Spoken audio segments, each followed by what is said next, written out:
They say the price of my war's not a price that they're willing to pay. Insane! You cheat with the French, now I'm fighting with France and with Spain. I'm so blue. I thought that we made an arrangement when you went away. You were mine to subdue. Well, even despite our estrangement, I've got a small query for you. What comes next? You've been freed. Do you know how hard it is to lead? You're on your own. Awesome! Wow! Do you have a clue what happens now? Oceans rise, empires fall. It's much harder when it's all your call. All alone across the sea. When your people say they hate you, don't come crawling back to me. Da da da da da. Da da da da da ya da da da da da ya da. You're on your own. Alexander? Aaron Burr, sir. Well, it's the middle of the night. Can we confer, sir? Is this a legal matter? Yes, and it's important to me. What do you need? Burr, you're a better lawyer than me. Okay. I know I talk too much. I'm abrasive. You're incredible in court. You're succinct, persuasive. My client needs a strong defense. You're the solution. Who's your client? The new U.S. Constitution? No. Hear me out. No way. A series of essays anonymously published defending the document to the public. No one will read it. I disagree. And if it fails? Burr, that's why we need it. The Constitution's a mess. So it needs amendments. It's full of contradictions. So is independence. We have to start somewhere. No. No way. You're making a mistake. Good night. Hey, what are you waiting for? What do you stall for? What? We won the war. What was it all for? Do you support this Constitution? Of course. Then defend it. And what if you're backing the wrong horse? Burr, we studied and we fought and we killed for the notion of a nation we now get to build. For once in your life, take a stand with pride.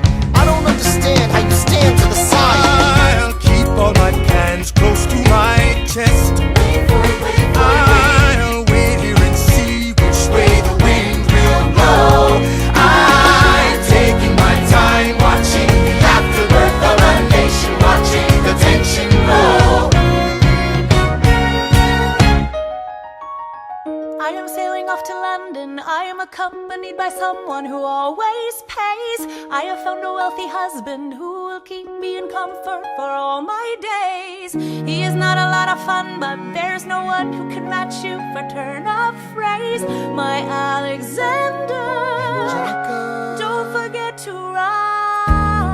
Look at where you are. Look at where you started. The fact that you're alive is a miracle. To stay alive, that would be enough.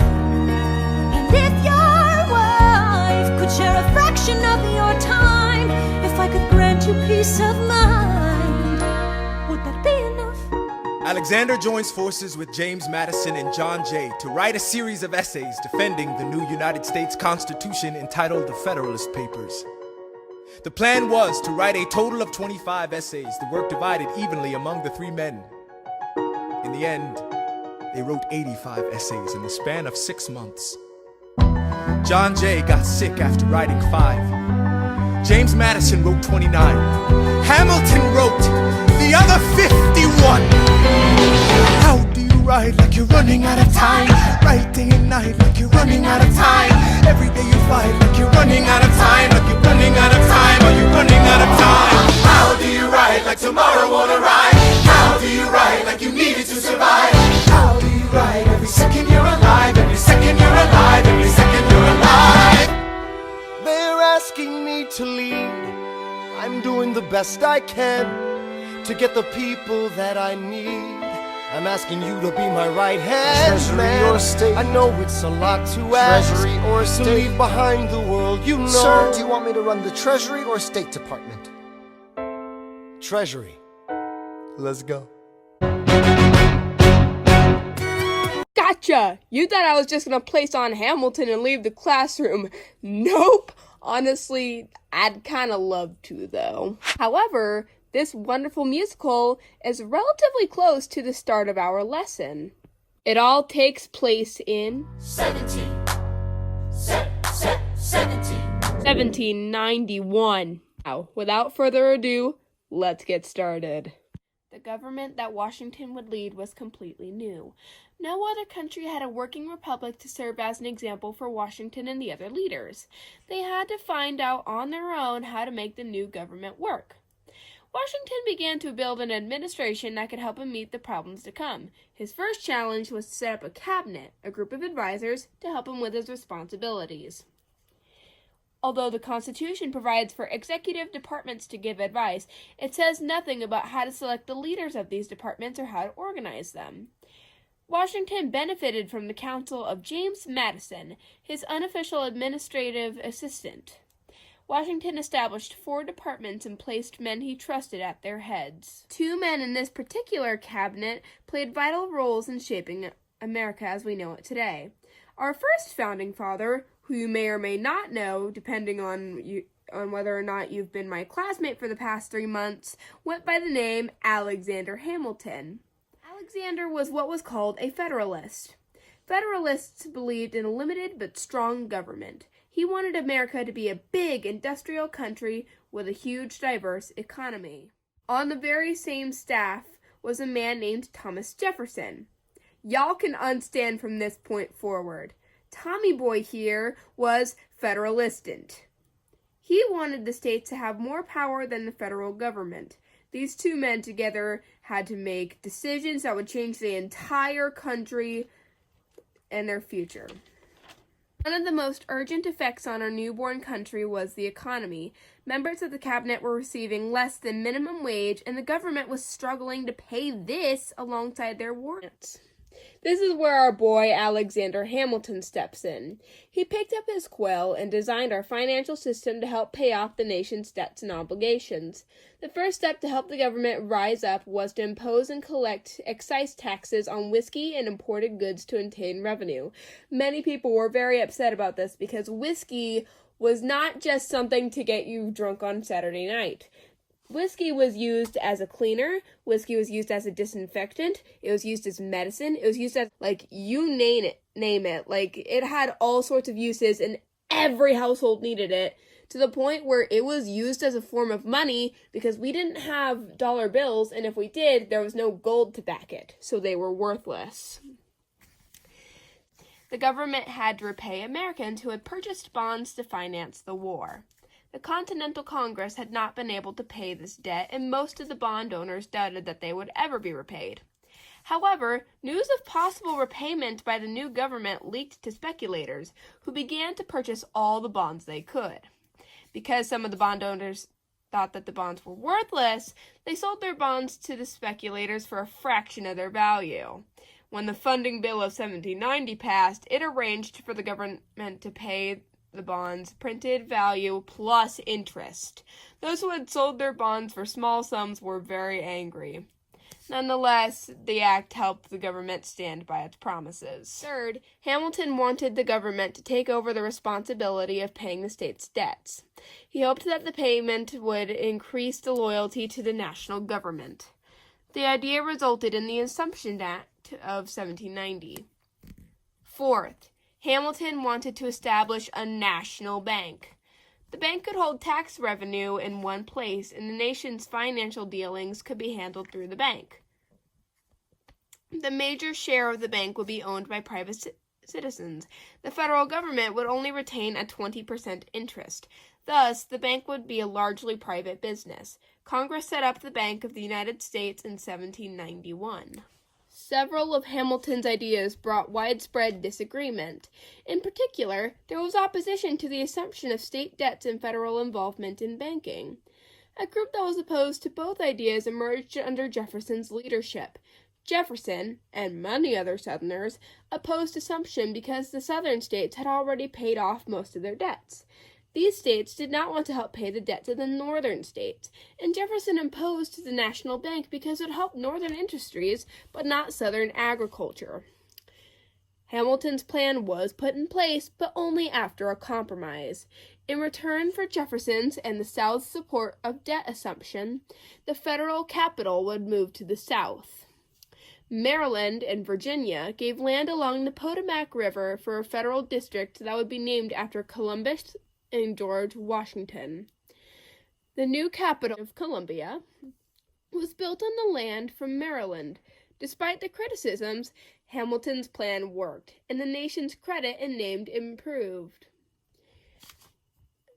Washington hoped that there would be no political parties, but the groups that formed around Hamilton and Jefferson eventually became the basis of America's two-party political system. Hamilton's party was called the Federalist Party. Jefferson's party was called the Democratic Republican Party. Its members were called, for short, Republicans. I hope you're happy. Sir, is this about the Whiskey Rebellion in Western Pennsylvania? You could have given me a word of warning. Because it is your Secretary of State, Thomas Jefferson, who has been agitating these men. Thomas Jefferson resigned this morning. I'm sorry, what? This is expensive stuff. The whiskey tax is very unpopular but necessary.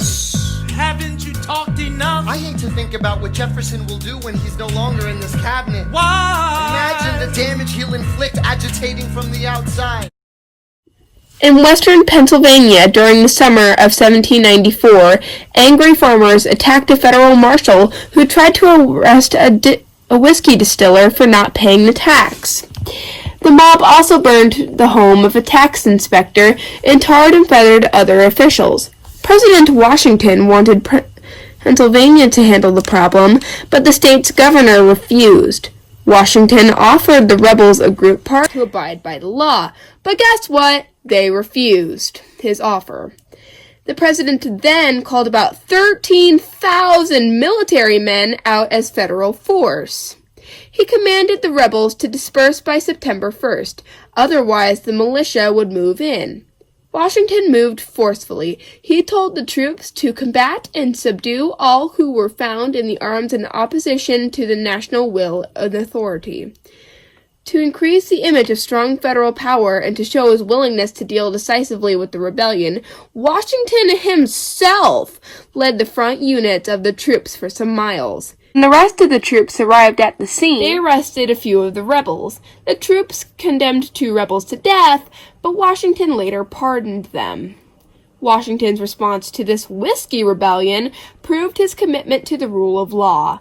The troops arrived at the scene. They arrested a few of the rebels. The troops condemned 2 rebels to death, but Washington later pardoned them. Washington's response to this whiskey rebellion proved his commitment to the rule of law. The rebellion's leaders realized that they could not allow their newfound freedoms to turn into lawlessness. Many nations, such as France, experienced a period of lawlessness after 2 revolutions meant to secure liberty. America's future was still uncertain, but by God's grace, the nation did not descend into violence. Washington's presidency had been a time of great trials for the new government, but the young nation survived. The time soon came for a new administration to take over and continue what Washington had begun. On September 19, 1796, 6 months before he had left office, Washington had his farewell address printed in the newspapers.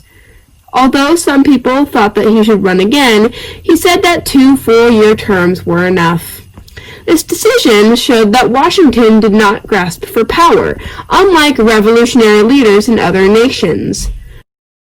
I know you're busy. What do you need, sir? Sir? I want to give you a word of warning. Sir, I don't know what you heard, but whatever it is, Jefferson started it. Thomas Jefferson resigned this morning. You're kidding. I need a favor. Whatever you say, sir, Jefferson will pay for his behavior. Talk less. I'll use the press, I'll write under a pseudonym. You'll see what I can do to him. I need you to draft an address. Yes, he resigned. You can finally speak your mind. No, he's stepping down so he can run for president. Good luck defeating you, sir. I'm stepping down, I'm not running for president. I'm sorry, what? One last time, Relax, have a drink with me one last time. Let's take a break tonight and then we'll teach him how to say goodbye. To say goodbye, you and I want to talk about neutrality. Sir, with Britain and France on the verge of war, is this the best I time? want to warn against partisan fighting. Pick up a pen, start writing. I want to talk about what I have learned, the hard-won wisdom I have earned. As far as the people are concerned, you have to serve. You could continue to serve. No, one last time. The people will hear from me one last time. And if we get this right, we're gonna teach them how to say goodbye. You and I.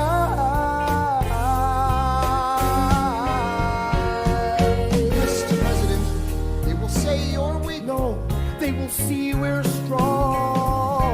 Your position is so unique. So I'll use it to move them along. Why do you have to say goodbye? If I say goodbye, the nation learns to move on. It outlives me when I'm gone. Like the scripture says, everyone shall sit under their own vine and fig tree, and no one shall make them afraid. They'll be safe in the nation we've made. I want to sit under my own vine and fig tree, a moment alone in the shade, at home in this nation we've made. One last time. One last time.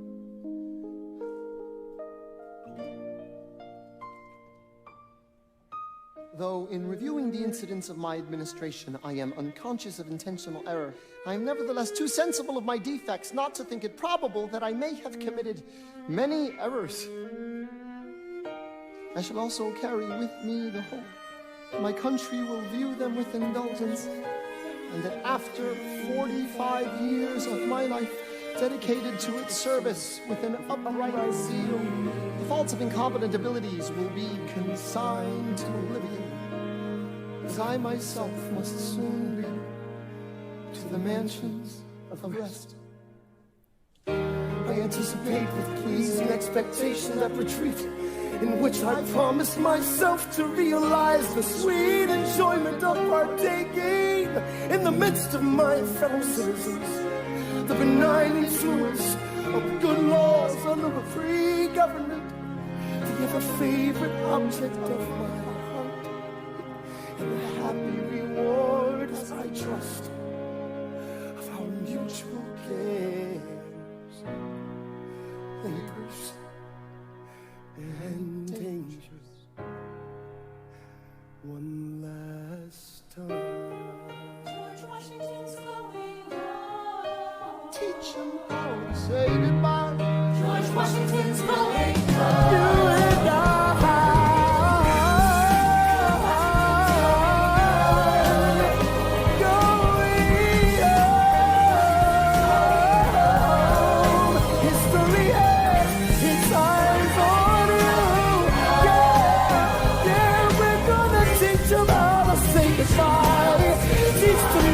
Say goodbye, say goodbye, say goodbye one last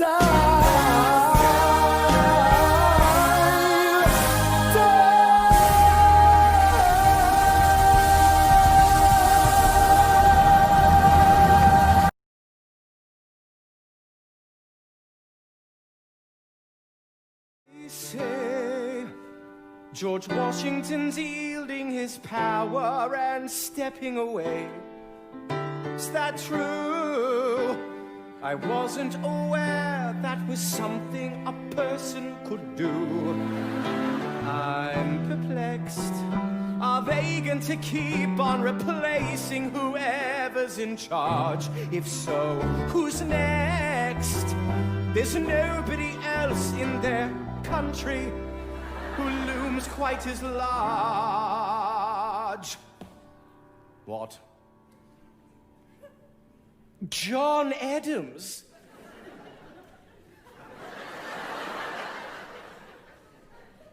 I know him.